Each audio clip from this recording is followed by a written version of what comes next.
Welcome to Focus Interview. Today, we're going to talk about ICS or Industry Control System and OT security, or OT stands for Operational Technology Security. To talk about this important subject, together with us today is Mr. I.R. Tejinder Singh. He is well known in the area of ICS and OT security, and I have known him for quite some time as a person who has the convergence of cybersecurity and engineering in him. So with that, let us welcome I.R. Tejinder Singh. I can call him Tej in short. And we're going to talk a lot more about this important subject of ICS and OT security. Welcome to the show, Mr. I.R. Tejinder Singh, or in short, Tej. Sure. Thank you very much. I'm glad to be here. Thank you, Prof. Jess. Yeah. I started my career as an electrical engineer, and my first role was in the manufacturing concern. Over the next several years, when I started off, I noticed that these plants are very highly automated, and the notion of security wasn't there. I left the organization, and I went abroad to do some further studies, and that's when I really got into cybersecurity, when I was working on the Bluetooth implementation on mobile devices.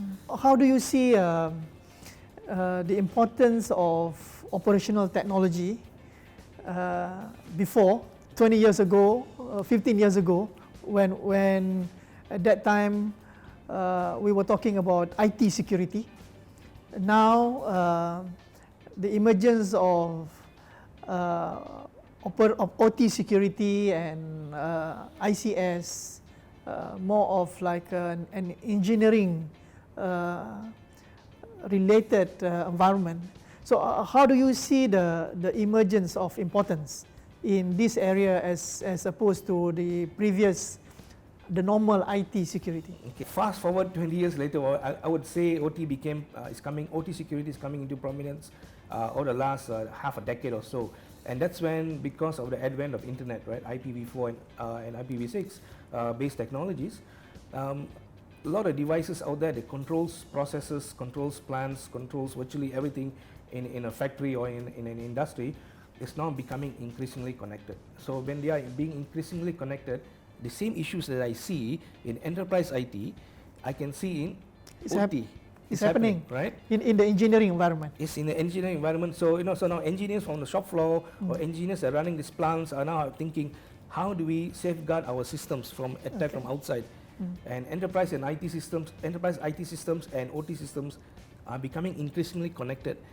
How do we prevent malicious actors from outside who have gained knowledge in enterprise IT take advantage of the OT IT, I would say, right? So that's a challenge here. Yeah. Okay. How do you see the condition, the situation of ICS OT environment in Malaysian critical infrastructure?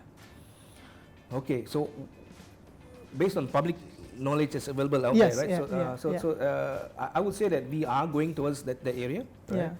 However, I have to also add that fact that maybe not everyone is 100% aware that there has to be collaboration between IT and OT teams, right?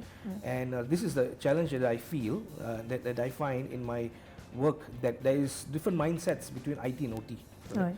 So an example, just coming back to the issue of Malaysian organizations, yes, some critical infrastructure players are looking at it, but looking at it from a mindset of an IT personnel, right? So that means they will ask the questions like, where's the firewall? How do I protect my server? How do I segment my networks, right? So that mindset is still there, but we need to take a step back, because OT equipment is different than IT equipment. For example, PLCs, right? We cannot. How shall I say? If we were to do a test, right? We cannot bring it down, right? If you do a test on a firewall or server, you can bring it down. There's a dip in performance, it goes back up again.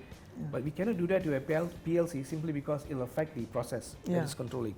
And stopping a manufacturer's process it's going to cost you anyway upwards from $500,000 ringgit to maybe even 2 million ringgit for that hour or so. Right?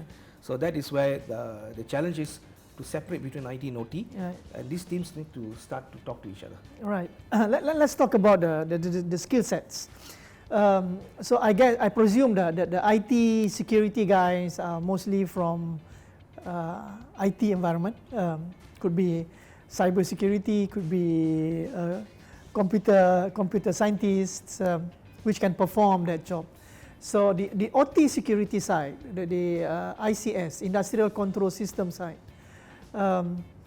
I see the needs for the convergence of engineering and IT together. Is that true? More like convergence between engineering and cybersecurity professionals. Yes. Engineering and cybersecurity professionals. Yes, I do see that. And so this is why I mentioned earlier that we need, these two teams need to talk to each other as often as possible. We need to collaborate. So obviously the mindsets from these two teams are different, right? One is uptime, right, and one is availability, right? Okay. So from the OT point of view, the uptime is very, very important. So the IT people need to understand process, right? The process knowledge, right, which can be done if these two teams meet together, right? And the OT people need to understand the IT aspects of it. They got to secure your systems. You got to do all the best practices like hardening them and make sure all the vulnerabilities are out. And OT devices also are based on hardware and software. So you need to have basically a cross-pollination of ideas. You mentioned about ICS and OT. Can you explain again? Is there any difference between the two? Okay, yeah, like I said, OT is a term used to describe hardware and software that runs a process. Okay. Right? Maybe I should have used the word OT security. Yeah. So when I use the word OT security, that means protection of this hardware and any other devices that it runs an operational process. Okay. Right? I can interchange OT and ICS. Yeah. Right. So it's almost the same. If we take a step back and look at the entire Purdue model or the architecture, that to me, from my perspective, I could be wrong, right? That to me is the embodiment of ICS security, industrial control system security.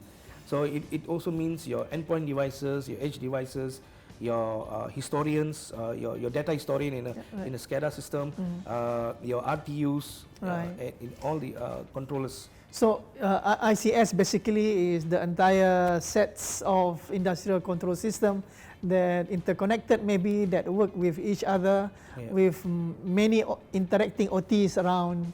Correct. So an example, just to add on, like if you have a controller that controls an actuator, or controller that controls a pump, right? Okay.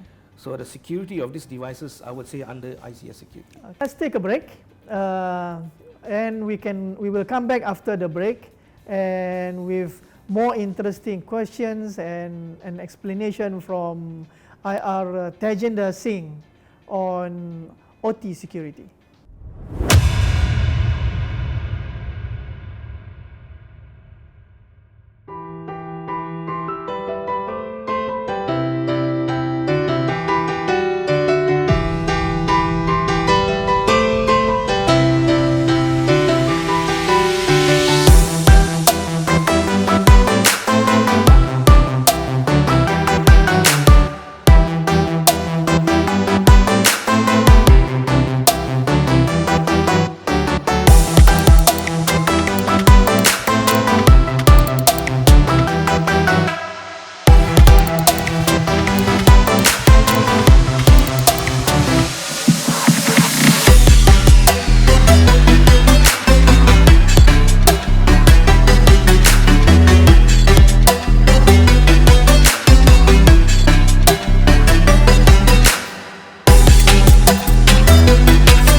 come back to focus interview. In the context of Malaysia, we have a very strong manufacturing industry. So how do you foresee the operational technology, security and industrial control systems will affect them? Well, it will affect simply because we are going towards digital transformation, right? Yeah. Industry 4.0, Yeah. and one of the 9 pillars is cybersecurity, right? Yeah. And one of the other 9 pillars are smart technologies, which means if you combine them together, then we know these manufacturing entities will be increasingly be connected to the internet. Yeah. So you and I know, even in Malaysia, so we suffer from cybersecurity attacks, right? Yeah. So the future is going to be that it's going to be the attack surface is going to be bigger. It's going to be bigger, it's going to be much, and it's going to be enlarged by all this manufacturing that's coming online, right? Right now, maybe they are just isolated local area networks, but once they're connected to the network, which is a requirement for digital transformation, right? And to minimize the cost. To minimize the cost, right? Yeah, and you want to automate it as much as possible with robotics coming into place, and all this can be controlled remotely. AI and machine learning. Everything is now, you can see it's a convergence, right? Yeah. So that is where I fear, right? If our organizations, Malaysian organizations, are not prepared, then we could be in for a shock. Correct. Yeah. How do you see the Malaysia as a country as a whole looking into this ICS security and OT security? I believe there is no specific law yet being enacted on this. And what is your thoughts on this? Yeah, we are governed by many information security laws, right? There's no single cybersecurity act per se. Our neighboring countries, especially down south in Singapore, they have one. I've noticed there have been several guidelines, or at least one guidelines published by CSM. But the go-to, I would say, if there needs to be a robust guideline, then it should be there, right? As of now, I cannot make any comments as to what the guidelines has been issued by CSM. But we do know, I mean, the industry practitioners know that we have the NIST documentation to follow, right? We have the IEC 62443 series of standards to follow. We have the 2 NIST standards, I think it's 53 and 82, right? And we have all the other guidelines from everywhere else to actually follow. NISA, for example, even the Singapore Cybersecurity Agency also has some guidelines. So I think these are all the best practices that we can do. If there needs to be a law, then I think the existing laws needs to be amended to include ICS into the existing regulations. Right. Does CIRIM has any role to play in this ICS and OT perspective? Right now, I think CIRIM's role is currently, they used to be the standard writers, right? But now that role has gone over to Jabatan Standard Malaysia, DSM. So that has been taken away, and DSM is actually doing the standards. CIRIM will probably, their role will be actually in ISO consultancy and advisory, and also test and calibration of equipment. So they could be also into this area as well. They can also be, So like a Malaysian manufacturer wants to come up with an ICT device which is congruent with the OT principles, right? Then CIRIM can assist in testing those. All right, and how do you see the education and the training, the skill sets among Malaysian into this area? Do you think that we have enough resources, skilled talent in these ICS and OT areas? I'm of the belief that talent can be cultivated, groomed and cultivated, right? So anyone who has a passion that wants to move into another area can do it, provided there's proper trainings, right? In the ICS area, the trainings that is Malaysian developed is not there. We always have to depend on an external training party. For example, I mentioned the famous organization SAMS, right? And then the certain organizations in the USA, they call it the ICS CERT, that also offers training, right? Those trainings, some of those trainings are free, but you fly over to the USA to do that, right? In Malaysia, we don't have so much so that it's recognized by the authorities instead. So there is an opportunity here to actually design and author a Malaysian-based ICS course. But to answer your question, there is talent. People are willing to learn. There is not much of an avenue to learn this. Okay. Any last thoughts from your side in terms of to the audience out there as well, or could be to the regulators, or could be to Malaysians on this area of ICS and OT security? I would say that we need to actually have more awareness on ICS security, right? Everything's becoming connected. We are going towards Industry 4.0. We have digital transformation. Once we have everything connected, we need to be aware. So awareness of ICS security is very important. Thank you, Tej. Yeah. It is a pleasure to talk to you on this subject. Thank you, Prof. Okay, for audience out there, I hope you have grabbed some of the discussions that we have had. And if you have any further questions or inquiries about this focus interview or how to contact IR Tejinder Singh, please email us, contact me through the email address mentioned on the screen, and you can always provide us also your feedbacks on the programs that we have had today. And with that, thank you very much. Stay safe, stay smart, and do not be scammed, and hope to see you again in the next program.